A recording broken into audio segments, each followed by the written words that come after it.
అందరికీ నమస్కారం. తిరుమలలో గెస్ట్ హౌస్ నిర్మాణానికి ఇచ్చే అనుమతుల విషయంలో ముఖ్యమంత్రి చంద్రబాబు నాయుడు గారు బీసీల పైన చూపించే కపట ప్రేమ మరొకసారి బయటపడింది.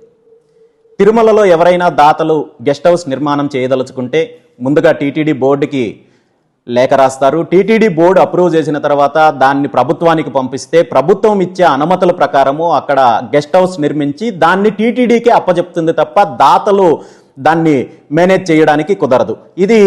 ఈ పద్ధతి ప్రకారం గతంలో అనేక మంది దాతలు, రాజకీయ నాయకులు కావచ్చు, వ్యాపారవేత్తలు కావచ్చు, పారిశ్రామికవేత్తలు కావచ్చు, చాలామంది చాలా గెస్ట్ హౌస్లు నిర్మించడం జరిగింది.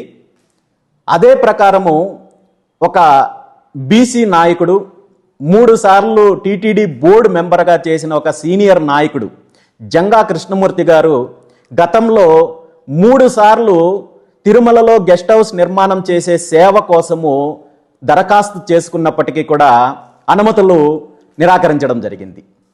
ఇప్పుడు అతను టీటీడీ బోర్డు మెంబర్గా ఉంటూ తన పేరు మీద అనుమతులు అడుగుతుంటే నిరాకరిస్తున్నారు కాబట్టి తనకు కావాల్సిన ఒక సేవా సంస్థ, ఒక ట్రస్ట్ ద్వారా దరఖాస్తు చేసుకుంటే వెంటనే టీటీడీ బోర్డు దానికి అనుమతులు ఇవ్వడం జరిగింది.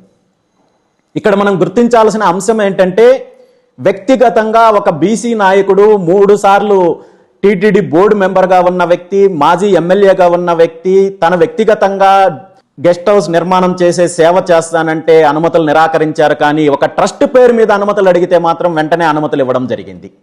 అనుమతులు ఇచ్చి ప్రభుత్వానికి అప్రూవ్ కోసం పంపిస్తే ఈ గెస్ట్ హౌస్ నిర్మాణానికి సంబంధించిన దరఖాస్తు బీసీ నాయకుడి ద్వారా వచ్చిందని తెలుసుకొని ముఖ్యమంత్రి చంద్రబాబు నాయుడు గారు నేరుగా స్పందించకుండా తనకు అనుకూలంగా ఉన్న ఆంధ్రజ్యోతి లాంటి పేపర్ని రంగంలోకి దించి గత 2-3 రోజుల నుండి అనేక రకాలుగా ఈ అంశానికి సంబంధించిన తప్పుడు వార్తలు రాస్తూ విషం చిమ్మే ప్రయత్నం చేశారు.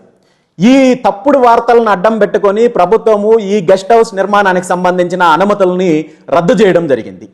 రద్దు చేయడంతో పాటు జంగా కృష్ణమూర్తి గారి చేత బలవంతంగా రాజీనామా చేసే ప్రయత్నం జరిగింది. దీని మొత్తానికి కూడా ముఖ్యమంత్రి చంద్రబాబు నాయుడు గారి కారణము, ఆయన పర్యవేక్షణలో జరిగిన తతంగం తప్ప ఇది మరొక్కటి కాదు. గతంలో కూడా అనేక సార్లు బీసీల మీద దాడి చేయాలన్నా, లేదంటే బీసీల పైన కుట్ర చేయాలన్నా, బీసీల పైన విషం చిమ్మాలనుకున్నా కానీ ముఖ్యమంత్రి చంద్రబాబు నాయుడు గారు తనకు అనుకూలంగా ఉన్న ఏదైతే ఆంధ్రజ్యోతి పేపర్ కానీ, ఈనాడు పేపర్ కానీ, ఈ 2 పేపర్లని అడ్డం పెట్టుకొని ఇలాంటి కుట్రలు చేసిన సందర్భాలు అనేకం మనం చూసాము. ఇప్పుడు అదే ప్రయత్నము కొనసాగుతోంది. ఈ సందర్భంగా రాష్ట్రంలో ఉన్న బీసీలను, బహుజనులను అందరినీ ఒకటే కోరుకుంటున్నాను, బీసీలకు వ్యతిరేకంగా పనిచేస్తున్న ఈ 2 పేపర్లు ఏవైతే ఉన్నాయో, ఆంధ్రజ్యోతి కావచ్చు, ఈనాడు కావచ్చు, ఈ 2 పేపర్లను నిషేధించి వచ్చే భోగి మంటల్లో ఈ పేపర్లను కలిపినట్లయితే రాబోయే రోజుల్లో బీసీల పైన జరిగే జాడులు కావచ్చు, కుట్రలు కావచ్చు, ఇలాంటి విష ప్రచారాలు కావచ్చు కొంతవరకు తగ్గుతాయని చెప్పి ఈ సందర్భంగా తెలియజేస్తూ, మరీ ముఖ్యంగా ముఖ్యమంత్రి చంద్రబాబు నాయుడు గారిని ఒక్కటే డిమాండ్ చేస్తున్నాను, గతంలో బీసీల పైన మీరు అనేక కుట్రలు చేశారు, ఉత్సవ విగ్రహాలు లాంటి పదవులను అడ్డం పెట్టుకొని ఏ విధంగా మీరు వేధించారో, ఏ విధంగా కుట్రలు చేశారో, ఏ విధంగా విష ప్రచారాలు చేయించారో ఈ రాష్ట్ర ప్రజలకు ఎవ్వరికీ తెలియని విషయం ఏం కాదు.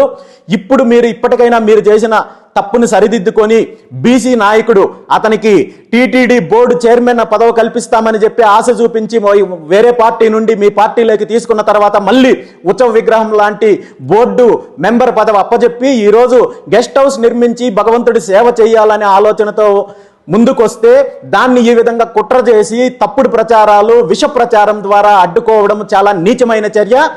అదేవిధంగా గెస్ట్ హౌస్ నిర్మాణానికి అనుమతులు నిరాకరించడంతో పాటు బలవంతంగా రాజీనామా చేయించే ప్రయత్నం ఏదైతే చేశారో దాన్ని విరమించుకొని ఆ గెస్ట్ హౌస్కి సంబంధించిన పర్మిషన్లు వెంటనే మంజూరు చేసి ఆయన్ని టీటీడీ బోర్డు మెంబర్గా కొనసాగించాలని చెప్పి ఈ సందర్భంగా తెలియజేస్తూ, అలా కాని పక్షంలో ఖచ్చితంగా మీరు దీనికి సంబంధించి పరిణామాలు ఎదుర్కోవాల్సి వస్తుందని చెప్పి తెలియజేస్తూ, భవిష్యత్తులో మీరు మీ బినామీ కంపెనీలకు, మీ దోపిడీ కంపెనీలకు తిరుమలలో గెస్ట్ హౌస్ నిర్మించుకోవడానికి అనుమతులు ఇచ్చేటప్పుడు ఖచ్చితంగా దీన్ని అడ్డుకుంటామని చెప్పి ఈ సందర్భంగా తెలియజేస్తున్నాను. Thank you.